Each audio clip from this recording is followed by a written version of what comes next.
Vector product के अंदर हमने एक टाइप डिस्कस किया था dot product, that is also known as scalar product.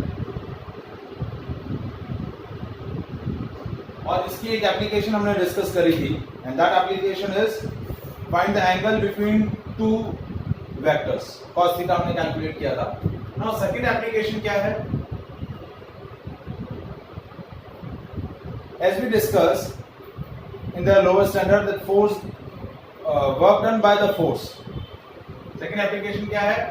Work done, determine the work done by force. Work done by force क्या होता है? W is equals to F dot S. Force और displacement ये दोनों vector quantity होती है। तो force और डिस्प्लेसमेंट का जो डॉट प्रोडक्ट होता है, that dot product gives the work done. Work done क्या होता है? F डॉट S और it is equal to Fs cos theta. यदि फोर्स और डिस्प्लेसमेंट इन दोनों के बीच का एंगल थीटा है तो वर्क डन कितना हो जाएगा? Fs cos theta. तो वर्क डन कैसे डिटरमाइन किया जाता है? F और फोर्स और डिस्प्लेसमेंट का इन दोनों वेक्टर्स का जो डॉट प्रोडक्ट होगा वो डॉट प्रोडक्ट आपको क्या देगा? Work done. तो बहुत सारी फिजिकल क्वांटिटीज जो होती हैं वो दो वेक्टर्स के डॉट प्रोडक्ट के फॉर्म में रिप्रेजेंट की जाती है और उसमें एक फिजिकल क्वांटिटी है आपकी वर्क डन। कौन सी है? Work done. तो work done by the force is given by W is equal to F into S। यदि आपको F फोर्स दिया हुआ है और डिस्प्लेसमेंट दिया हुआ है तो इन दोनों का जब डॉट प्रोडक्ट करेंगे तो ये डॉट प्रोडक्ट आपको क्या देगा? ये डॉट प्रोडक्ट आपको वर्क डन की वैल्यू देगा। कैसे? देखिए,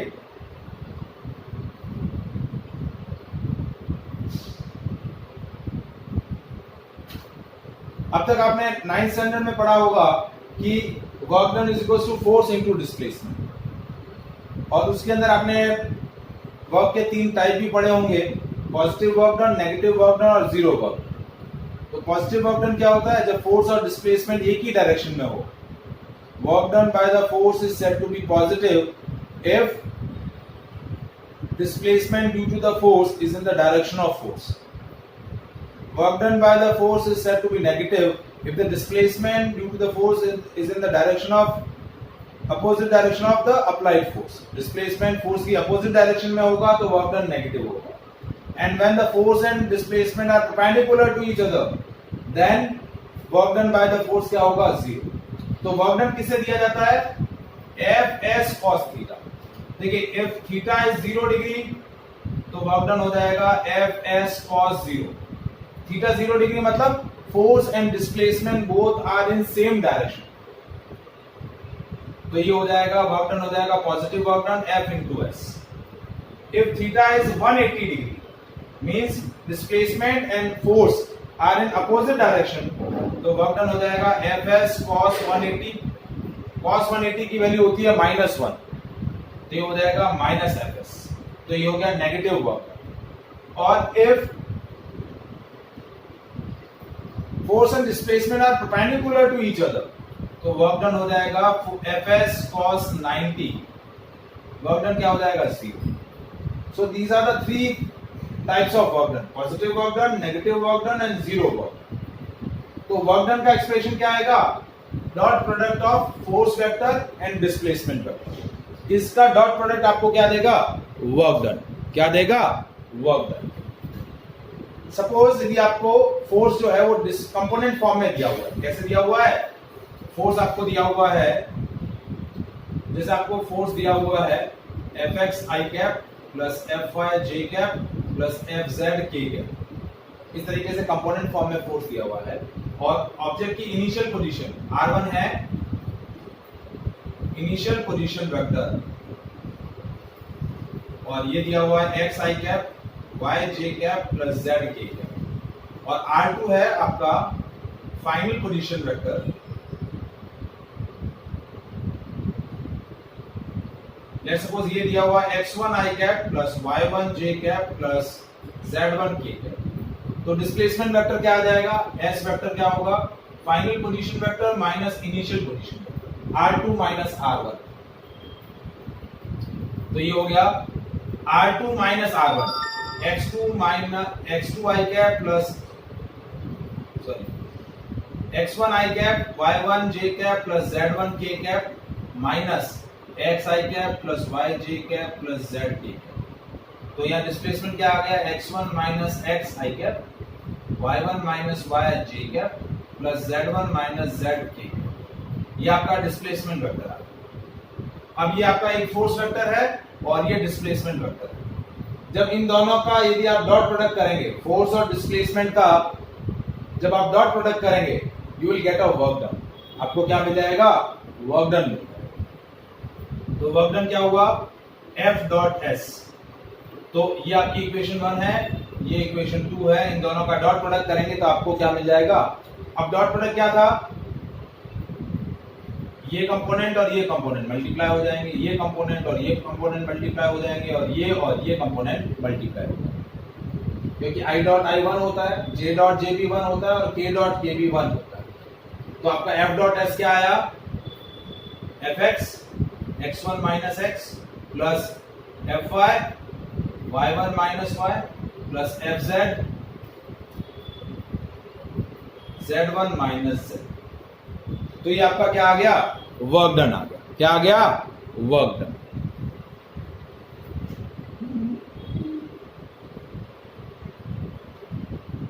फॉर्मूला रटना नहीं है आपको, कोई फॉर्मूला क्या है, dot product of force vector and displacement vector, this will be the formula. इसके अलावा कोई फॉर्मूला नहीं है। फोर्स वेक्टर और डिस्प्लेसमेंट वेक्टर का डॉट प्रोडक्ट करेंगे तो आपको क्या मिल जाएगा, वर्क डन मिल जाएगा। जैसे I am taking one numerical example, a force acting on object is given bye 2i cap plus 3j cap plus 5k cap. Due to this force, if object displaces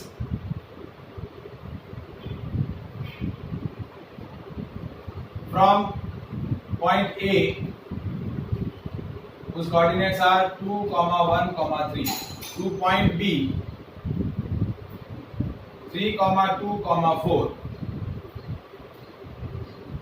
find work done by force। Work done by force कितना होगा वो calculate करना है। तो work done by force कितना हुआ, W is equal to F dot S। Force आपको दिया हुआ है, पहले डिस्प्लेसमेंट निकाल लो। ऑब्जेक्ट इनिशियली यहां पर था और यहां से पॉइंट B पर डिस्प्लेस हो गया, तो OB vector final position vector minus OA initial position vector. तो OB वेक्टर क्या हो गया, 3i cap plus 2j cap plus 4k cap. देखिए ये पॉइंट के जो कोऑर्डिनेट्स थे उसको मैंने वेक्टर फॉर्म में लिख दिया, 3i cap plus 2j cap plus 4k cap minus ये इनिशियल पॉइंट के जो कोऑर्डिनेट्स थे वो क्या हो जाएंगे, 2i cap plus j cap plus 3k cap, और इन दोनों को सब्ट्रैक्ट कर लिया। जो हो गया 3i में से 2i गया, जैसे 3i cap plus 2j cap plus 4k cap minus 2i cap minus j cap minus 3k cap. तो ये क्या बच गया, i cap plus j cap plus k cap. ये आपका डिस्प्लेसमेंट आ गया। अब फोर्स वेक्टर और डिस्प्लेसमेंट वेक्टर का डॉट प्रोडक्ट कर लेते हैं। तो 2i cap plus 3j cap plus 5k cap dot with i cap plus j cap plus k। तो 2 को 1 से मल्टीप्लाई कर देंगे, 2 into 1 plus 3 into 1 plus 5 into 1। तो आपका वर्क डन हो गया 5 प्लस 5, वर्क डन आ गया 10। वर्क डन कितना आ जाएगा, 10। इज इट क्लियर, समझ में आया एप्लीकेशन ऑफ डॉट प्रोडक्ट। तो ये एक इंपॉर्टेंट एप्लीकेशन थी जिसके अंदर हमने दो फिजिकल क्वांटिटी फोर्स और डिस्प्लेसमेंट का डॉट प्रोडक्ट करके एक क्वांटिटी बनाई, वर्क डन। इसी तरीके से एक और क्वांटिटी आपकी यहाँ डॉट प्रोडक्ट के फॉर्म में बन सकती है, वो बन सकती है पावर। पावर देखिए, पावर होता है रेट ऑफ डूइंग वर्क, और rate at which energy is consume और प्रोड्यूस। तो पावर को हम लिखते हैं P is equal to F dot V। Force vector और वेलोसिटी वेक्टर का जब हम डॉट प्रोडक्ट करेंगे तो हमें क्या मिल जाएगा, पावर मिल जाएगा। तो पावर को भी इस तरीके से लिख सकते हैं और वर्क डन कैसे लिखेंगे, F dot S। Is it clear? Any doubt? No sir. ठीक है, अब हमारा तीसरा एप्लीकेशन आता है, दैट इज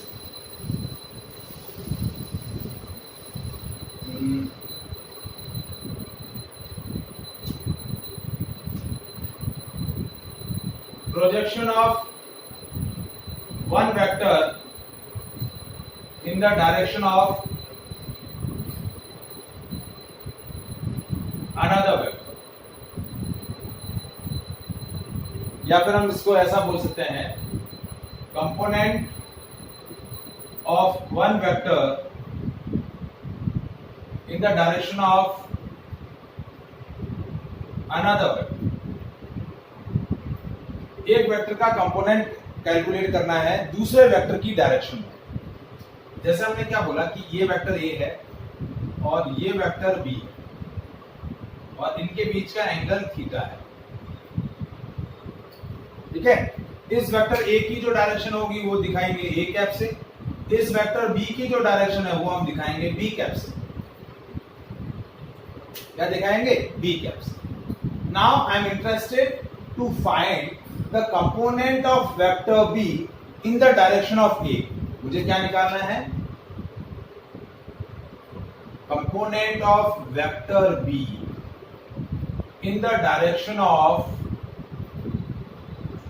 vector A। तो जिस वेक्टर का कंपोनेंट मुझे कैलकुलेट करना है उस वेक्टर के टेल पॉइंट से मैं दूसरे वेक्टर के ऊपर एक वर्टिकल प्रोजेक्शन ड्रॉ करूंगा। ये वेक्टर B है, इसका मुझे क्या निकालना है? प्रोजेक्शन निकालना है, इसका कंपोनेंट निकालना है। तो इसके टेल पॉइंट से सामने वाले वेक्टर पर एक प्रोजेक्शन ड्रॉ किया। क्या ड्रॉ किया? प्रोजेक्शन। और ये जो प्रोजेक्शन हॉरिजॉन्टली जिस पॉइंट पर मीट करेगा, जैसे ये पॉइंट हम मेरा है M और ये पॉइंट है N, ठीक है, ये पॉइंट है O फॉर एग्जाम्पल। ठीक है, तो ये जो ON है, दिस ON इज व्हाट? ये ON आपका कितना हो जाएगा? देखिए एक राइट एंगल ट्राइंगल बन गया। क्या बन गया? Right angle triangle. तो इस राइट एंगल ट्राइंगल में ये बेस है, ये परपेंडिकुलर है, ये हाइपोटेन्यूज है। तो मुझे क्या कैलकुलेट करना है? Component of vector B in the direction of A। ये कंपोनेंट ऑफ B होगा, देखिए कंपोनेंट ऑफ B एक ये होगा, एक ये होगा। ये कंपोनेंट होगा B cos थीटा और ये कंपोनेंट होगा B sin थीटा। और मुझे कौन सा कंपोनेंट निकालना है? Component of vector B in the direction of A। तो कौन सा कंपोनेंट हुआ? B cos थीटा और इसकी डायरेक्शन क्या है? A है। ये B cos थीटा कैसे आया? समझ में आया बेटा?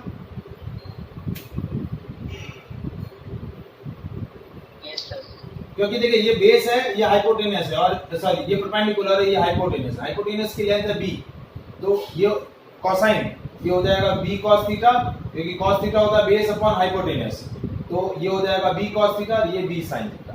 तो मुझे B sin थीटा नहीं चाहिए, मुझे क्या चाहिए?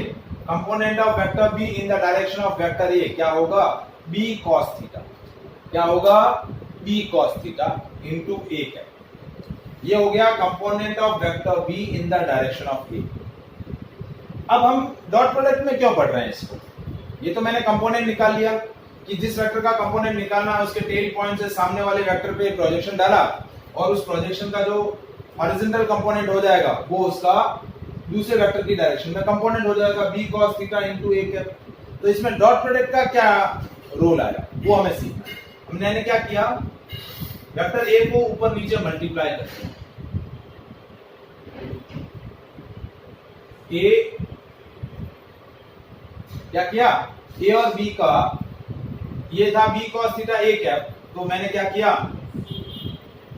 a और b का ऊपर नीचे, a और a का ऊपर नीचे मल्टीप्लिकेशन कर दिया, तो ये हो गया ab cos थीटा, तो ये हो गया a dot b।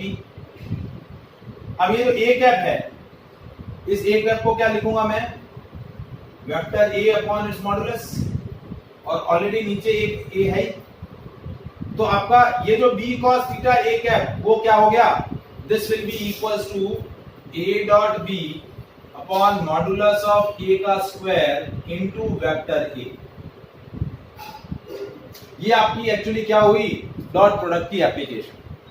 a dot b upon, ये देखिए ये a इंटू a था, तो इसको मैंने क्या लिख दिया, a स्क्वायर, तो मॉडुलस ऑफ a का स्क्वायर इनटू वेक्टर a, तो ये हो गया component of vector b in the direction of a।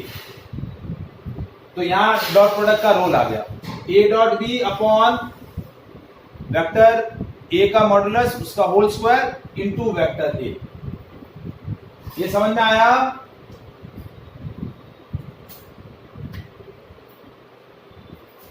मैथ्री बेटा समझ में आया? प्रज्ञा, अंश,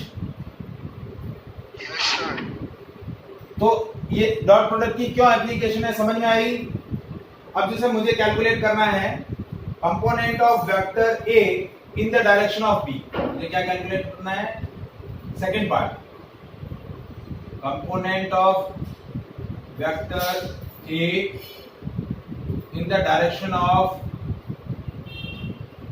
वेक्टर b। तो कैसे निकालूंगा, जिसकी डायरेक्शन में करना है उस वेक्टर का मॉडुलस का स्क्वायर नीचे आ जाएगा, और वो वेक्टर खुद प्रोडक्ट में किसके साथ आ जाएगा, a डॉट b के साथ। तो मैं लिखूंगा a dot b upon vector b का मॉडुलस का स्क्वायर इनटू वेक्टर b। जिस वेक्टर की डायरेक्शन में कंपोनेंट निकालना है वो वेक्टर का मॉडुलस का स्क्वायर डिनोमिनेटर में लिख देंगे a डॉट b के, और इनटू कर देंगे वेक्टर b को। यहां वेक्टर a को किया क्योंकि मुझे किसकी डायरेक्शन में निकालना था, a की डायरेक्शन में। मुझे b की डायरेक्शन में निकालना है तो वेक्टर b को मल्टीप्लाई कर देंगे a डॉट b के साथ, और वेक्टर b के मॉडुलस का स्क्वायर डिनोमिनेटर में लिख देंगे। आया समझ में?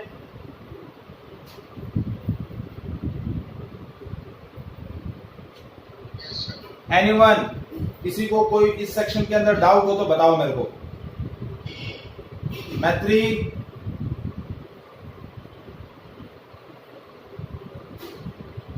Answer me by the chat.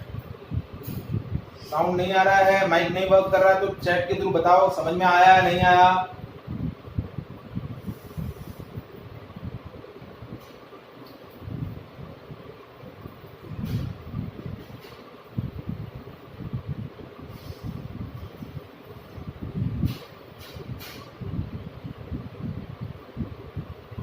अब देखिए, इसको मैं प्रैक्टिकली एक न्यूमेरिकल सिचुएशन से आपको क्लियर करता हूं तो और आपको अच्छे से समझ में आएगा। वेक्टर a है 2i cap plus j cap, and vector b है i cap minus j cap. आपको बोला find the component of vector b in the direction of vector A। तो जिसकी डायरेक्शन में निकाल रहे हैं, मैंने क्या बोला था, पहले आप कर लेंगे a डॉट b अपॉन जिसकी डायरेक्शन में निकाल रहे हैं उस वेक्टर को मल्टीप्लाई कर देंगे अपॉन उस वेक्टर के मॉडुलस का स्क्वायर डिनोमिनेटर में लिख देंगे। तो हम पहले a डॉट b कर लेते हैं। a डॉट b क्या हुआ, 2i cap plus j cap multiply with i cap minus j cap. तो डॉट प्रोडक्ट क्या हुआ, 2 माइनस 1 1। वेक्टर a का मॉडुलस क्या आएगा, अंडर रूट 2 का स्क्वायर प्लस 1 का स्क्वायर, ये हो गया 5 अंडर रूट 5। तो आपका कंपोनेंट क्या आया, a डॉट b यानी 1 डिवाइडेड बाय रूट 5 का square into vector a। Vector a क्या है, 2y कैप प्लस j। तो आंसर आ गया आपका 2y cap plus j cap divide by 5। So this will be the component of vector b in the direction of a। अब मुझे आप answer बताएंगे component of vector a in the direction of b क्या होगा, answer बताएं।